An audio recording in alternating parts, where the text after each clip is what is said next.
तर hello hi मित्रांनो, नमस्कार. स्वागत आहे तुमचं माझ्या लाईव्ह व्हिडिओमध्ये. तर आज खूप सारा भात उरलेला होता रात्रीचा, कारण आम्हाला रात्री वेळ भेटत होता. रात्री आम्ही बाहेर गेलो होतो, तिकडनं आल्यावर भात मांडला, पण भूक गेलेली होती. त्याच्यामुळे मग काय करावं म्हणून मग आम्ही काय केलं की रात्री थोडासा भात मांडून दिला होता, पण तोही धाकला नाही आम्हाला. आता तो भात भरपूर उरलेला आहे, तर हा भात वाया घालवता येणार नाही. तर या भाताला आता मी फोडणी देणार आहे, आणि फोडणी घातल्यानंतर मस्त. आणि कुणाला आवडतो बघा हा फोडणीचा भात, मला खूप आवडतो. तुम्हाला आवडत असेल तर तुम्ही पण कमेंट करून सांगा. चला आता आपण भाताला फोडणी देऊया, आणि बघा मी कशी फोडणी देते. तुम्हाला जर आवडली त्याची तर तुम्ही पण तसं करण्यात देतात. एकदम कॉमन गोष्ट आहे, फ्राय करणे काही मोठी गोष्ट नाही आहे. तरी पण त्याला मला व्हिडिओ बनवायचा आहे, तर मला बनवायचा होता. म्हणून म्हटलं चला आपल्या मित्रांपर्यंत ही गोष्ट पोहोचूया. चला करूया सुरुवात. तर आधी मी तेल टाकून घेणार आहे. बघा याच्यात आधी मी तेल टाकून घेते. तेल जास्त नाही टाकणार आहे, थोडं जास्तच तेल झालेलं आहे. आणि मग एकदम तेलकट लागतं आणि मळमळ होतं. तेल तापलं की मग याच्यामध्ये लगेच मी काय करणार आहे, कांदा टाकून घेणार आहे, टोमॅटो टाकून घेणार आहे.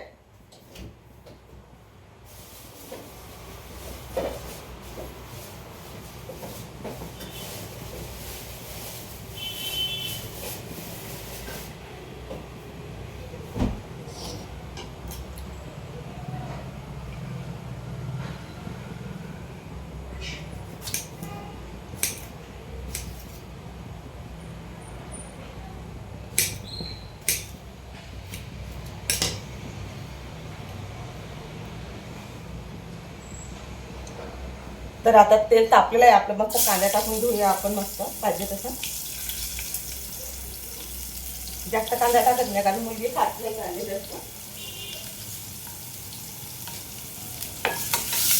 कांदे परतून घ्यायचे, लाल होईपर्यंत. त्याच्यानंतर कांदे टोमॅटो. आता घरचं जिरं संपलेलं आहे, त्याच्यामुळे मी जिरं काही टाकणार नाही आहे. माझी मुलं एकदम साधं सिंपल लागतं ना, म्हणून त्याच्यामुळे मी जास्त काही टाकत नाही.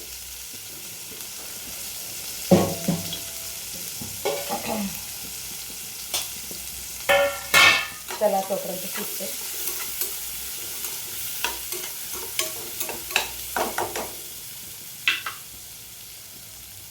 हा थोडीशी मोहरी आहे, मोहरी टाकून देते. आता मीठ टाकते. आता हळद टाकते. जास्त हळद टाकत नाही, कारण जास्त हळद टाकली तर हळद्यान लागतो. आता तिखट टाकलेलं आहे, म्हणजे मिरची पावडर टाकलेली आहे. मला वाटते मिरची पावडर थोडी संपलेली होती वाटीमध्ये, तर आता थोडी यांची दुसरी घेऊन टाकणार मी.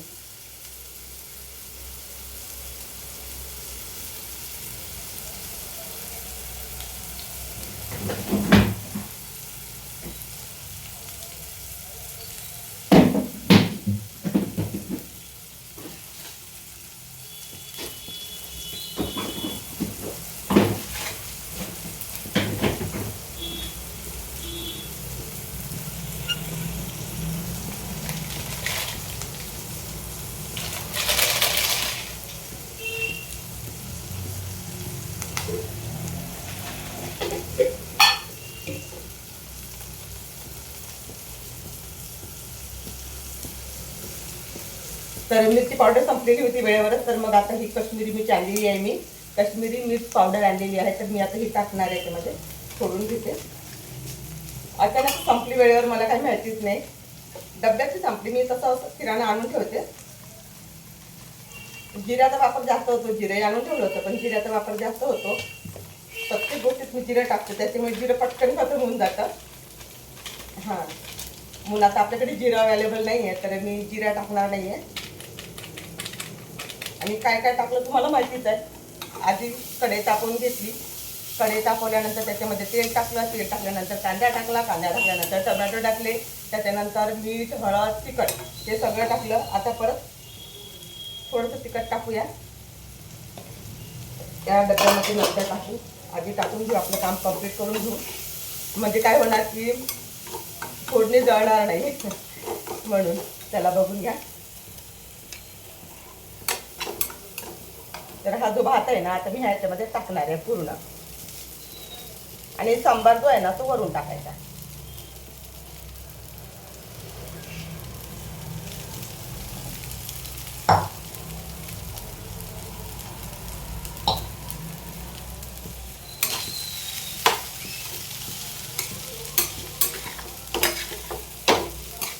मस्त फिरवून घ्यायचा. आता भात टाकलेला आहे मी.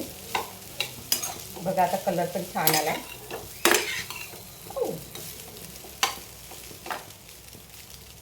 बघा असे गडे बनतात ना, याला फोडून घ्यायचे. काही काही गडे राहिले होते ते फोडून घ्यायचे मस्त. बघा खूप छान कलर येतो, दिसतोय तुम्हाला.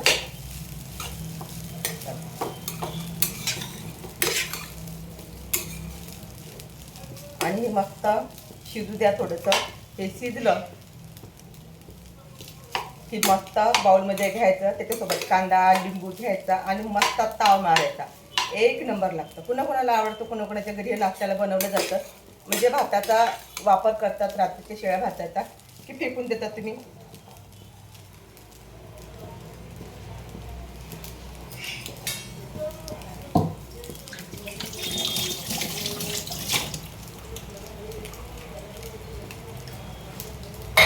चला आता हे शिजत राहते. थोडंसं झाकून ठेवून देते.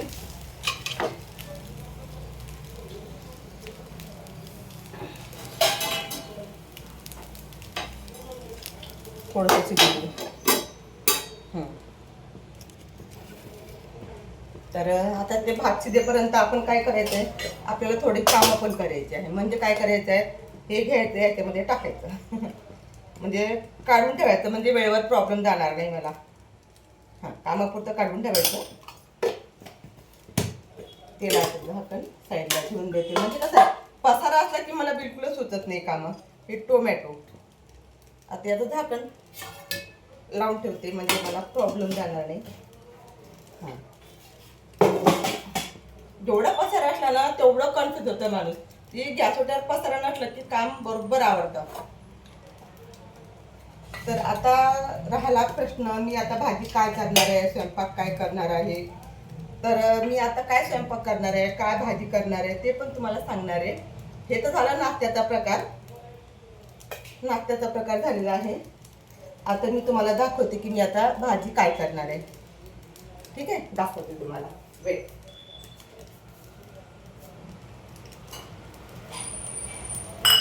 तर माझ्या एका विद्यार्थिनीने मला तुरीच्या शेंगा आणून दिल्या होत्या.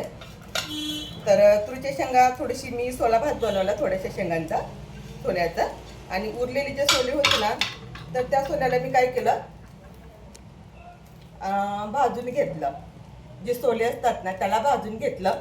आणि भाजून घेतल्यानंतर त्याला मी मिक्सरमध्ये बारीक केलं. एकदम बारीक पण नाही केलं. त्याचबरोबर तिने तुरीच्या शेंगाबरोबर मला तिने हरभऱ्याची ओली भाजीसुद्धा आणून दिलेली होती. तर ती भाजी करायचीच राहिली. आणून 2 दिवस झाले फ्रीजमध्ये होती, पण 2-3 दिवस वेगळं वेगळं करण्यातच वेळ गेला. तर आता मी ही भाजी बनवणार आहे, हरभऱ्याची भाजी आणि सोल्याची जी आहे ना, मिक्सरमधून बारीक केलं ते सोले मी याच्यामध्ये टाकून मिक्समध्ये अशी भाजी बनवणार आहे. एकदा तुम्ही पण करून बघा. जर तुमच्या घरी केली असेल तर तुम्ही कमेंट करून सांगा की कशी बनवली आहे तुम्ही आणि त्याची टेस्ट कशी लागते. मला तर भारी आवडते हरभऱ्याची भाजी वगैरे. हरभऱ्याच्या भाजीचे 2-3 प्रकार आहेत जे बनवतात लोक. कोणी मुगाची डाळ टाकतो, कोणी तुरीची डाळ टाकतं, वेगवेगळ्या प्रकारे बनवतात. तर हरभऱ्याची ना हिरवी मिरची या लसूण टाकून ठेचा करून खूप छान वाटतो. ते एकदा तुम्ही ट्राय करून बघा. सोपी पद्धत आहे. आता माझ्याकडे हिरवी मिरची नाही येत, नाही तर मी केलं असतं. त्याला आता भाजी पण फोडणी देऊन टाकू.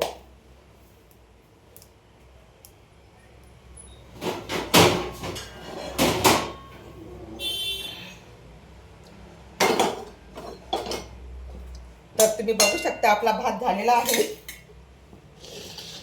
हा गरम आणि छान झालेला आहे बरं का. बघा किती छान झाले भात. वाव, खूप छान भात शिकले. आणि आता थोडंसं आपण ना सांबार टाकून घेऊ याच्यामध्ये.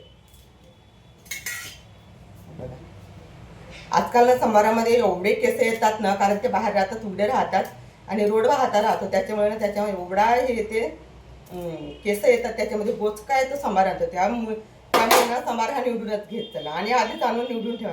आता मी टाकलाय सांबार. तर बघा किती छान दिसतंय आहे ना. जमला ना. बघा टोमॅटो कसे मस्त वर आलेत. आ हा हा हा टोमॅटो चला चला, हा बघा किती सुंदर झालाय आणि वाफ पण छान येतोय. वाव. चला आता याला आपण झाकून ठेवूया. मस्त पिवळा लाल पिवळा भात झालाय मस्त. तर तुम्हाला माझा बनवलेला हा जो फ्राय चावल म्हटलं तरी चालेल. तुमच्या मताने तुम्हाला जे नाव द्यायचं ते नाव द्या या भाताला. मी तर आम्ही फोडणीचा भात म्हणायचो, तर मला ती सवय पडलेली आहे फोडणीचा भात म्हणायची. तर चला आता याला झाकून ठेवते. जर तुम्हाला माझा हा ब्लॉग आवडला असेल तर माझ्या व्हिडिओला लाईक कमेंट करायला विसरू नका आणि आपल्या आयडीला फॉलो पण करायला विसरू नका. ठीक आहे, चला धन्यवाद.